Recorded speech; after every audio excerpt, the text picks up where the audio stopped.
Shalom, selamat pagi Bapak Ibu Saudaraku yang diberkati oleh Tuhan Yesus Kristus. Sebelum kita melanjutkan segala aktivitas kita sepanjang hari ini, mari kita mendengarkan firman Tuhan, renungan pagi hari ini, yang tertulis dalam Injil Yohanes, pasal 15, ayat 13. Demikian firman Tuhan.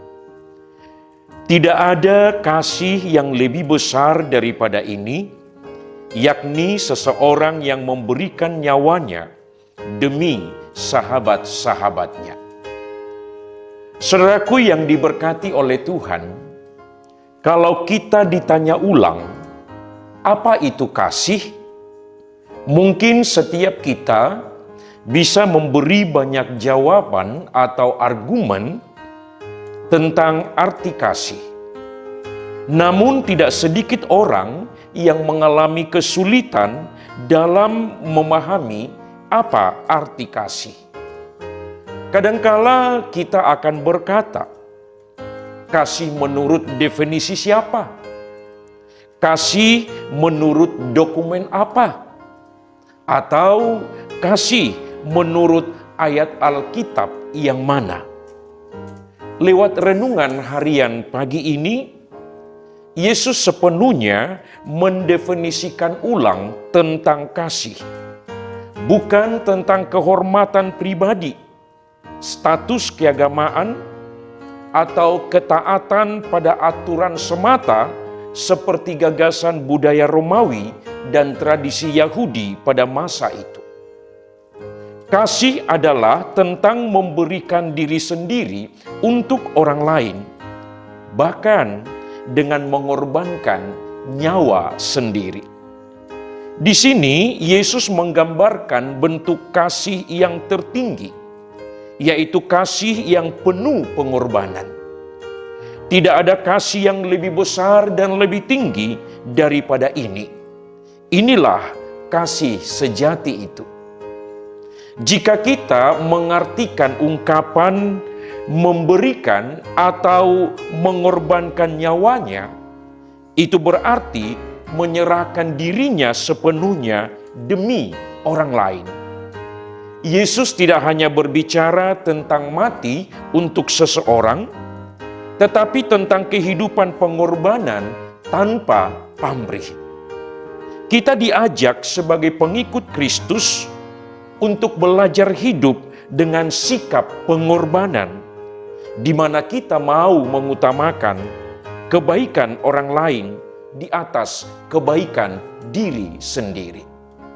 Saudaraku yang diberkati oleh Tuhan, hal ini juga dikuatkan dalam Filipi 2 ayat 2 dan 3 yang berkata, "Karena itu sempurnakanlah sukacitaku ini, hendaklah kamu sehati sepikir, dalam satu kasih, satu jiwa, satu tujuan, dengan tidak mencari kepentingan sendiri atau pujian yang sia-sia.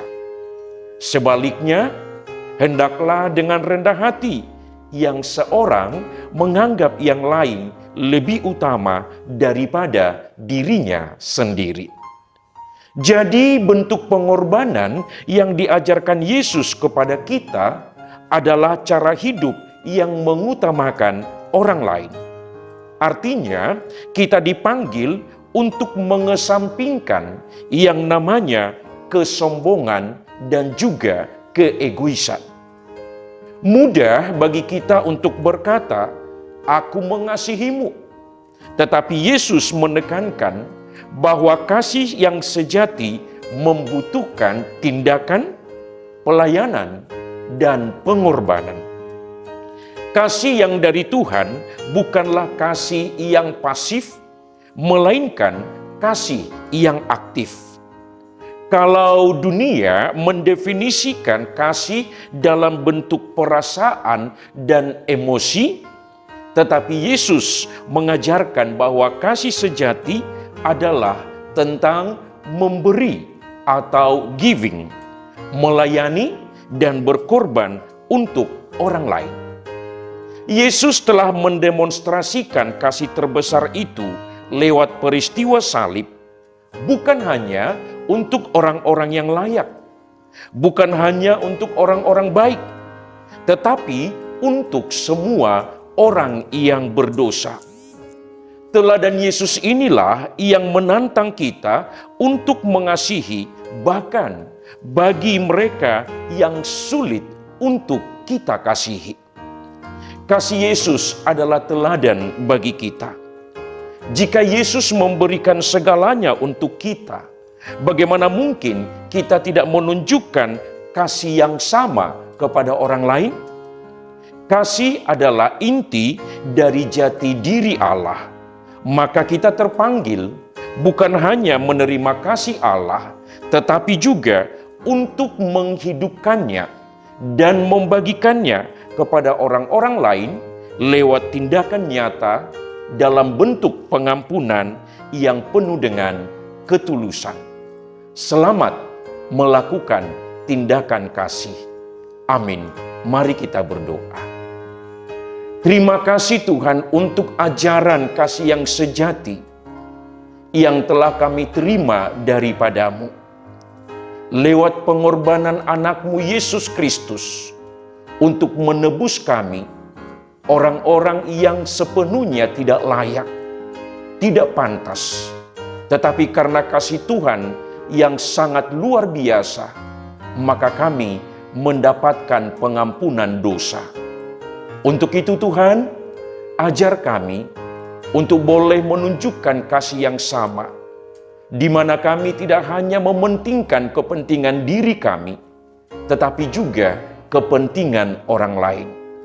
Bahkan mampukan kami dengan kuasa Roh Kudus untuk mengasihi orang-orang yang mungkin telah mengecewakan kami, orang-orang yang mungkin telah menyakiti hati dan perasaan kami.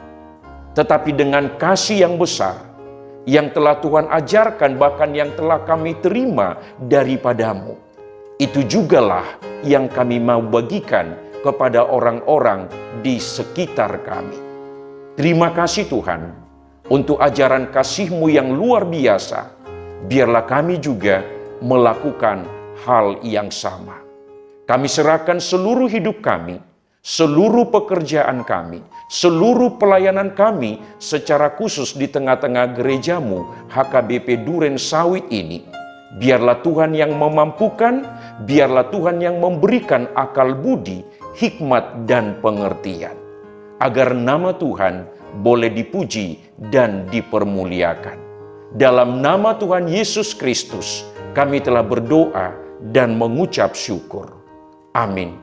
Kasih karunia Tuhan Yesus Kristus dan kasih setia Allah Bapa dan persekutuan dengan Roh Kudus menyertai engkau hari ini sampai selama-lamanya.